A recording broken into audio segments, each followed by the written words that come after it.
안녕하세요. 날마다 기막힌 정호의 박지훈 목사입니다. 복된 주일 잘 보내셨나요? 이렇게 새로운 한 주가 또 시작되었습니다. 한 주도 주님의 말씀과 함께 믿음으로 승리하실 수 있는 우리 날마다 기막힌 정호 식구들 되시기를 주님의 이름으로 기도합니다. 지금 제 뒤에 있는 사진에 두 사람이 서 있습니다. 자, 여러분들에게 질문하겠습니다. 이 두 사람 중에 누가 부자일까요? 과거에는 우리가 먹고 사는 것이 참 힘들었기 때문에 이렇게 잘 먹고 뚱뚱한 사람이 부자라고 생각을 했는데요. 하지만 지금은 자기 관리를 잘하고 날씬한 사람이 부자라고 생각한다고 합니다. 이렇게 사람들의 생각이 바뀌고 또 상황이 바뀌면서요, 새로운 문화가 형성되어지고 또한 그러한 새로운 문화에 우리가 적응해가면서 살아가야 되는데요. 이처럼 사람의 생각도 바뀌고 환경도 바뀌면서요, 우리가 앞으로 어떻게 살아가야 될 것에 대한 삶에 대한 방법도 달라지기 마련인데요. 지금 우리가 코로나19 사태로 인해서 지금 팬데믹 문화가 형성되고 있습니다. 그래서 우리는 사회적인 거리를 두어야 되고 또 수업도 영상으로 들어야 되고 또 재택에서 근무해야 되는 그러한 문화들이 형성되고 있는데요. 그런데 이 코로나도 끝나게 된다고 한다면 또 다른 문화가 바뀌게 되고 우리는 또 그러한 세상 가운데서 적응하며 살아가야 될 거예요. 세상은 지금까지 이렇게 변해왔습니다. 그런데요, 변함없는 것이 있습니다. 바로 변함없는 사랑으로 우리를 하나님의 말씀으로 인도하시는 선하신 하나님은요, 예전이나 지금이나 변함없이 우리를 사랑하시고 우리를 선한 길로 인도하여 주십니다.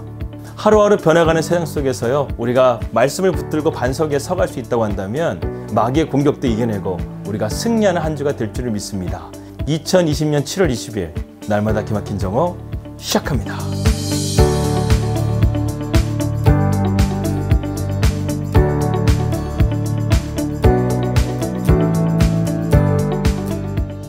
우리는 계속해서 다윗의 일생을 살펴보면서요, 다윗의 삶을 통해서 우리에게 주시는 하나님의 귀한 교훈들을 함께 살펴보고 있습니다. 어제는 주일이었습니다. 주님께서 주신 은혜의 말씀이 여러분들 가운데 거하시고 계시겠죠. 그렇다고 한다면 그 말씀을 붙들고 믿음으로 주님과 함께 동행하는 삶이 참으로 중요합니다. 그런데 그것이 좀처럼 쉽지가 않습니다. 우리의 상황과 또 환경이요, 우리를 자꾸만 넘어지게 하고 또 마귀의 공격도 만만치가 않다는 거예요. 여러분, 그래서요, 우리가 하나님의 은혜의 말씀을 잘 붙잡아야 됩니다. 우리 안에 은혜가 넘치게 되고 성령으로 충만하게 되면요, 우리는 이러한 마귀의 공격을 이길 수가 있다는 거예요. 죄에 넘어지지 않게 된다는 것입니다. 어찌 보면 우리가 주님의 말씀과 함께 동행하지 못하고 또 그 말씀대로 살아가지 못함에도 불구하고 우리가 매주마다 예배를 드리고 하나님 앞에 나아갈 수 있다는 것은요, 우는 사자와 같이 삼킬자를 찾는 그 마귀의 공격에서 우리를 구원해 주시는 주님의 손길이 있었기 때문에 우리가 매주마다 이렇게 예배를 드릴 수 있는 것이 아닌가. 그렇기 때문에요, 우리가 한 주를 살아가면서 주님의 말씀 가운데 나아간다는 것은요, 한 주 동안 나를 지켜주시고 주님께서 나를 이 예배의 잔으로 하나님을 만날 수 있는 전으로 인도해 주신 그 하나님의 은혜가 있기 때문에 우리가 예배 드릴 수 있고 하나님 앞에 영광을 돌릴 수 있다는 사실을 여러분 기억하시길 바라겠습니다. 이제 우리는요, 다윗의 인생 가운데 가장 큰 실수를 했던 그 사건을 살펴보려고 합니다. 예전에 시편의 말씀을 나누면서 또 이야기를 나눴었는데요, 오늘은 좀 다른 각도를 통해서 이 말씀을 여러분들과 함께 생각해 보려고 합니다. 먼저 다윗의 인생을 한번 쭉 살펴보도록 하겠습니다. 여러분, 다윗의 인생은요, 고난의 인생이라고 해도 과언이 아닌 것 같아요. 어느 목사님께서 강단에서 이런 말씀을 하셨어요. 여러분들 참 다윗이란 이름이 좋아가지고 자녀들에게 다윗이란 이름을 많이 붙여주고 있는데, 여러분, 다윗의 진짜 인생을 살펴보면요, 그렇게 이름 지을 수 없을 거예요. 왜? 다윗의 인생은 고난의 인생이었기 때문에 그렇습니다. 다윗은요, 많은 형제들 가운데서 막내로 태어나서 형들에게 무시당하고 또 심지어는 부모님에게 인정받지 못하는 그런 자녀였어요.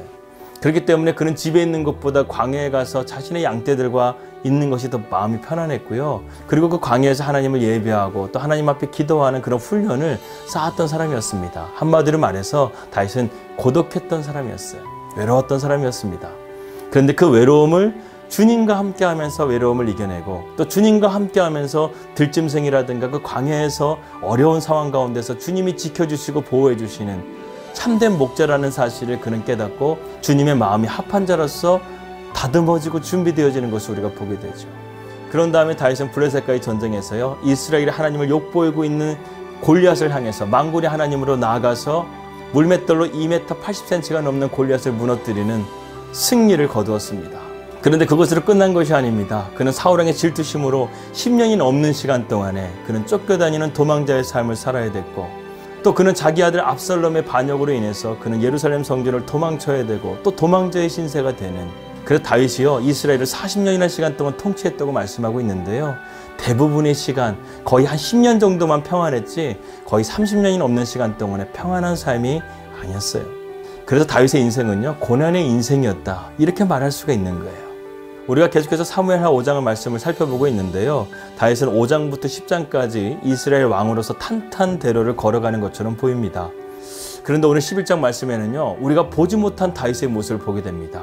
지금 다윗은 전쟁 가운데 있는데도요, 요압 사령관을 전쟁터에 보내고 자기는 전쟁에 나가지 않고 궁에서 편안하게 지내는 거예요. 그래서 궁전을 거닐다가요, 자기의 부하 우리아의 아내 밧세바가 목욕하는 장면을 보게 되고 그의 마음 가운데요, 음란이 들어가게 됩니다. 음욕이 들어가게 되는 거예요. 그래서 그 밧세바를 불러가지고 동침을 했는데 그 동침을 통해서 밧세바가 임신을 하게 된 것입니다. 이거 야단났잖아요. 정말 큰일 아닙니까? 이것이 폭로되어지게 되면 얼마나 다윗의 위상이 떨어지겠습니까? 다윗은 이것을 감추고 싶었어요. 그래서 다윗은요, 이것을 은폐하기 위해서요, 전령을 보내서 요압 사령관에게 우리아를 지금 당장 성으로 오라고 하라, 이렇게 명령을 내린 거예요. 지금 아무 상황도 모르고 우리아는 왕의 명령이기 때문에 지금 전쟁터에서 예루살렘으로 돌아왔습니다. 하지만 충직한 종이었던 우리아는요, 지금 전체 상황이기 때문에 마음을 놓을 수가 없는 거예요. 다윗은 이것을 무마시키기 위해서 우리아에게 엄청나게 술을 많이 먹이고 그를 집으로 돌려보냈는데 우리아는 집으로 가지 않고 자기 부하들과 함께 잠을 잤다는 것이에요. 이거 야단났습니다. 다윗이 생각하기에는 인간적인 방법으로 정말 완벽하게 이 사건을 무마시키려고 했었지만 그렇게 되지 않은 거예요. 그래서 다윗은요, 더 엄청난 계략을 꾸밉니다. 이 우리아를 전쟁터의 한복판에 보내서 그를 죽게 만든 거예요. 다윗의 간음을 은폐하기 위해서요, 충직한 종이었던 우리아를 전쟁터에서 죽게 만들어버린 거예요. 이것이 하나님 보시기에 악하였다. 오늘 사무엘하 11장 마지막 절에는요, 다윗에게 여태까지 보기 힘들었던 한 말씀이 나오는데 그 말씀은 이것이에요. 다윗이 죄를 짐으로 악하였다는 거예요. 다윗이 순식간에 이렇게 바뀌어버린 거예요. 그런데 오늘 우리가 말씀을 살펴보게 되면요, 다윗이 밧세바 간음 사건은요, 갑자기 생긴 일이 아니었습니다. 다윗이 헤브론에서 예루살렘으로 성전을 이전한 이후에 그가 많은 첩들을 두었다고 성경은 말씀하고 있어요. 다윗은 밧세바를 만나기 전에요, 이미 그의 마음 가운데 많은 첩들을 두었다는 것부터가요, 그의 마음 가운데 이미 음욕이 있었고 간음하는 마음이 있었다는 것을 우리는 보게 됩니다. 신명기 17장 16절 말씀 보게 되면요, 하나님께서 왕으로서 해야 될 것과 말아야 될 것에 대해서 말씀하고 있는데요, 그에게 아내를 많이 두어 그의 마음이 미혹되게 하지 말 것이며 자기를 위하여 은금을 많이 쌓지 말 것이니라. 다윗은 지금 전쟁 가운데서 전쟁에 나가지도 않고 나태함과 또 음욕에 빠져서요, 죄를 저지르게 됐다는 것입니다. 어찌되었든 간에 한순간에 이 위대한 왕의 인격은 땅에 떨어졌고요, 왕국은 위태로워지게 되었습니다. 그로 인해서 하나님의 이름은 실추되었고 주님의 적들은요, 비웃는 상황이 되어버린 것이에요. 우리아를 죽였다고 해서, 밧세바를 자기의 궁으로 데려왔다고 해서 그 모든 사건이 은폐될 수 있을까요? 아니에요. 살아계신 하나님의 시선을 어떻게 피할 수가 있겠습니까? 하나님은 다 보고 계셨습니다. 그런데 한 가지 의문이 드는 게 있어요. 어떻게 하나님의 마음이 합한 자라고 했던 다윗이, 어려움이 있게 되면 항상 주님 앞에 엎드리고 기도했던 다윗이 왜 이 문제에서는 자기의 생각과 결정대로 판단하고 행동했을까요? 왜 이것을 하나님께서 보고 계신다는 생각을 못하고 있을까요? 여러분, 마귀의 공격은요, 나이와 상관이 없어요. 성별과 상관이 없어요. 학자들은 말합니다. 다윗의 이때 나이가 한 50세 정도 되지 않았을까 이렇게 추정하고 있는데요, 젊은 20대 30대가 아니라요, 40대 50대, 지금 우리나라의 정치인들이 가장 많이 무너지는 사건, 또 목회자들이 가장 무너지는 사건이 뭔지 아십니까? 바로 이 성적인 문제예요. 이 간음죄입니다. 이 성추행 때문에 정치인들이 생명이 끝나기도 하고 심지어는 자살까지 하는 것을 우리는 지금 보고 있잖아요. 저는 생각하는데요, 그들이 뭐가 아쉬워서 이렇게 할까? 그들이 지식이 없는 게 아니에요. 또 어떤 사람들은 법까지 공부하신 분이에요. 그것이 잘못된다는 것을 분명히 아는데도 불구하고 그들은 왜 그러한 길로 걸어가야 될까? 여러분, 욕망은요, 절대로 이성을 이길 수가 없는 거예요. 이러한 욕망을 이길 수 있는 것은요, 오직 믿음밖에 없는 거예요. 예수 그리스도의 십자가의 보혈밖에 없는 것입니다. 그들이 정말 예수님을 만나고 하나님의 말씀을 깊이 깨달아서 그들의 삶을 살아갔다고 한다면 그들은 그러한 유혹 가운데서 분명히 이겨냈을 거예요. 한번 다니엘을 보십시오. 페르시아의 그 산의 진미가 있는 음식 가운데서 자기를 구별하잖아요. 그들의 문화와 환경 가운데 전염되지 않기 위해서 뜻을 정해서 하루에 3번씩 기도하면서 하나님 앞에 간절하게 구했습니다. 여러분, 이런 거예요. 정말 하나님의 사람은요, 하나님이 지켜주십니다. 그런데 이 문제 가운데서 다윗이 하나님을 찾지 않고 자기의 방법으로 함을 통해서요, 더 깊은 수렁으로 들어가고 있는 것을 지금 우리는 보잖아요. 우리아를 죽였다고 해서 끝난 것이 아니었어요. 밧세바가 임신을 했어요. 그 아이가 태어나도 문제인 거예요. 계속해서 문제는 문제를 낳고 다윗이 점점 갈수록 멸망으로 가는 모습이 보여지는 것이었습니다. 다윗이 여기서 하나님을 찾지 않았다고 한다면, 하나님께서 나단 선지자를 통해서 다윗을 일깨우지 않았다고 한다면 다윗은 무너졌을 거예요. 결국 나단 선지자의 말을 통해서 너가 바로 그 죄인이다, 이 말을 들었을 때 다윗은 그의 마음 가운데 참회하고 회개하면서 하나님 앞에 기도의 자리로 나갔기 때문에 그는 하나님께서 다시금 그에게 기회를 주시고 이스라엘의 위대한 왕으로서 계속해서 치리할 수가 있게 된 것이었습니다. 이 다윗의 특징 중에 하나가요, 다윗은 정말 어려움에 빠지게 되면 하나님을 찾아요. 이것이 다윗이 살 수 있었던 비결이에요. 아무리 어려워도요, 여러분, 하나님을 찾아야 돼요. 정말 하나님을 찾아야 돼요. 그러면 하나님께서요, 살 길을 열어주시는 거예요. 여러분, 하늘이 무너져도요, 솟아날 구멍이 있대잖아요. 하나님을 우리가 의지하며 나가게 되면 하나님께서 우리에게 살 길을 열어주시는 거예요. 주 여호와를 앙망하는 자에게는 독수리 날개치며 올라간 같이 새 힘을 주실 거라고 주님 말씀하지 않습니까? 우리에게 새 힘을 주시는 그 하나님, 그 하나님을 붙들었다는 것, 이것이 다윗이 살 수 있었던 비결이에요. 다윗은 그렇게 하나님 앞에 간절하게 부르짖고 엎드림을 통해서 그가 하나님 앞에 용서함을 받았지만 다윗은 그 죄에 대한 책임은 지어야 했습니다. 어떤 책임을 지었을까요? 다윗과 밧세바가 가늠하여서 임신하였던 그 아이가 죽게 된 것입니다. 다윗은 죄는 용서받았지만 그 죄에 대한 책임은 지어야 했다는 것이죠. 우리가 세상을 살아가면서도 마찬가지예요. 우리가 죄를 지었음에도 불구하고 하나님 앞에 기도해서 용서받았으면 돼, 이것은 아니에요. 물론 그 죄에 대한 하나님의 용서를 받았지만 우리는 사회적인 책임이 있습니다. 그 죄에 대한 책임이 있는 거예요. 그 죄에 대해서 우리가 벌을 받을 것이 있다고 한다면 벌을 받고, 또 책임져야 될 것이 있다고 한다면 책임져야 되는 것이 우리 그리스도인들이 세상을 살아가는 방법인 거예요. 하나님께 우리가 기도하며 용서해 주십니다. 하지만 그 책임까지 용서하시진 않아요.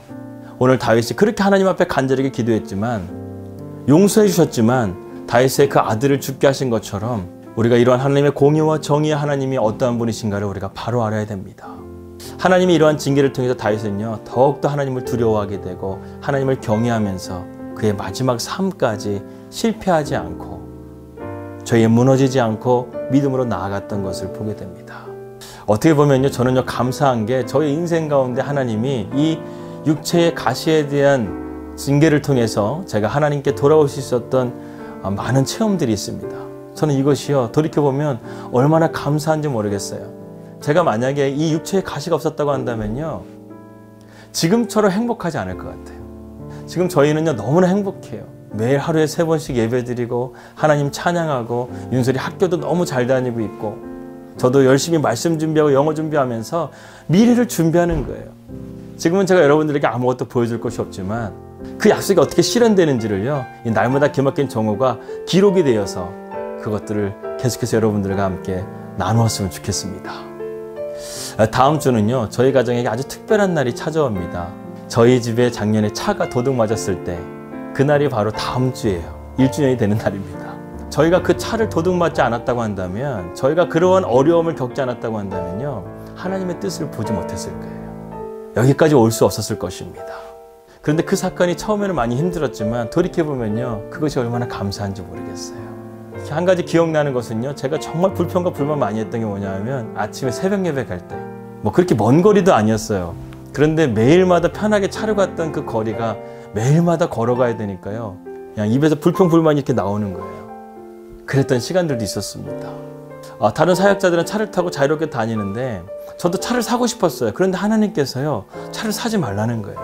그런 감동을 주시는 거예요. 왜 차를 사지 말라고 하실까? 하나님께서 저희를 이곳 뉴질랜드로 보내신다는 사실을 깨닫고 저희가 끝까지 차를 사지 않고 결국에는 뉴질랜드 비행기 티켓을 사가지고 이곳까지 오게 되었습니다. 여러분, 때로는 그런 고난이요, 우리의 삶의 방향을 확실하게 인도해 주시더라고요. 다윗이 밧세바 간음 사건과 우리아를 죽인 살인 교살죄는요, 정말 하나님 보시기에 악했어요. 그런데 다윗이 하나님 앞에 엎드렸기 때문에 그는 죄를 용서 받았습니다. 물론 그의 자녀는 태어나자마자 죽었지만 그것 또한 하나님의 뜻이었던 거예요. 다윗은 그것을 받아들이고 그 다음부터 다윗은요, 하나님을 경외하면서 믿음으로 순종하는 그 길을 잘 걸어갔습니다. 그러니까 우리가 우리의 삶 가운데 언제나 겸손한 모습으로 주님을 찾고 찾을 때 하나님께서는 우리의 삶 가운데 마귀의 공격도 완전하게 막아주시고 또 우리의 삶이 승리하는 삶으로 나아갈 수 있도록 우리를 붙들어 줄 줄을 믿습니다. 지금 세상이 마귀의 뜻대로 돌아가는 것 같지만요, 아니에요. 하나님께서 이 세상의 주관자가 되시고 반드시 하나님의 뜻이 이 땅 가운데 바로 세워질 것을 믿습니다. 여러분, 그것을 믿고 우리 포기하지 말고 계속해서 기도하면서 승리하는 우리 날마다 기막힌 정원 식구들 되시기를 주님의 이름으로 기도합니다. 기도하겠습니다. 하나님 아버지, 감사합니다. 오늘도 이렇게 우리에게 귀한 한 주를 허락하여 주시고 또 우리가 믿음으로 나아갈 수 있도록 우리에게 은혜를 베풀어 주신 것을 감사합니다. 아버지 하나님, 우리가 미리 승리를 선포하기를 원합니다. 하나님께서 한 주간의 삶 가운데서 우리는 마귀의 파산적인 공격 가운데서 지켜주시고 또 우리가 하나님 말씀 붙들고 나아감을 통해서 마귀의 공격들을 능히 이겨낼 수 있는 그리스도의 군사로서 승리를 선포합니다. 하나님께서 우리와 함께 하심을 통해서 세상의 그 어떤 것들도 우리를 해할 수 없고 주님이 지켜주심을 통해서 우리가 독수리 날개침에 올려온 같이 새 힘을 얻고 믿음으로 승리하게 하여 주시옵소서. 주님이 우리와 함께 하심을 믿습니다. 아버지, 내가 어딜 가든 내가 너와 함께 할 것이라. 새벽 날개치며 바다 끝에 거한다 갈지라도 내가 너와 함께 있다. 주님 앞에 엎드리게 하여 주시옵소서. 하늘이 무너져도 솟아날 구멍은 있다 그랬습니다. 우리가 하나님을 붙잡고 나아갈 때 하나님이 우리의 진정한 소망이 되어줄 줄을 믿습니다. 그러한 담대함을 가지고 한 주간도 승리하게 하여 주시옵소서. 예수님의 이름으로 기도합니다. 아멘. 평안한 하루 되시고요. 저는 내일 뵙도록 하겠습니다. 우리 믿음으로 승리합시다. 할렐루야.